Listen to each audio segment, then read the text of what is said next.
गणेश क्रीडा मंडळ, किसन नगर number 3, road number 22, Ganesh गल्ली, सर्व गणेश भक्तांचे सहर्ष स्वागत करीत आहोत. हिंदुस्तान आपल्या छत्रपती शिवरायांनी मुघल बादशहासारख्या धर्मांध राजवटीच्या छाताळावर पाय ठेवून रयतेचं हिंदवी स्वराज्य निर्माण केलं.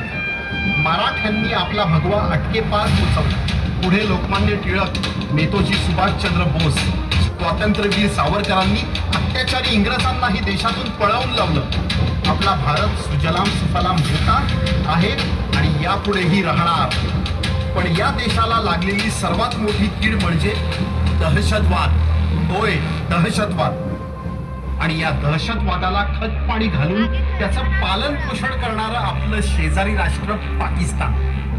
भारत स्वतंत्र झाल्यापासून या पाकळ्यांच्या दहशतवादी कारवाया सुरूच आहेत.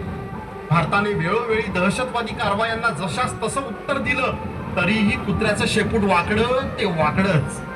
पहलगाम आपल्या काश्मीरमधील मिनी स्वित्झर्लंड, निसर्ग सौंदर्याने नटलेलं एक छानसं गाव, आपल्या पवित्र अशा अमरनाथ यात्रेचं आरंभस्थान. दिनांक 22 एप्रिल 2025 दुपारी 3च्या आसपासची वेळ असेल. साधारणतः 100 पर्यटक फिरत होते. कुणी निवांतपणे आपल्या माणसात गप्पांमध्ये रमलं होतं, तर कुणी वाफाळणाऱ्या चहा आणि मॅगी सोबत निसर्गाचा मनमुराद आनंद घेत होते. तेवढ्यात दुरून 4-5 जण धावत येताना दिसले.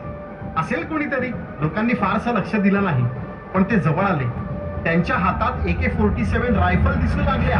आता मात्र लोक घाबरले, पळण्याचा प्रयत्न करू लागले. रुको, कोई नहीं भागेगा. हमें जो चाहिए वो हम लेके ही रहेंगे. यहाँ पे हिंदू कौन है? मैं हिंदू साहब. जो कलम पढ़ेगा वही बचेगा.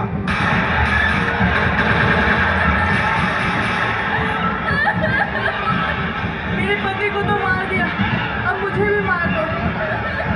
जाके कह देना तेरे पति को.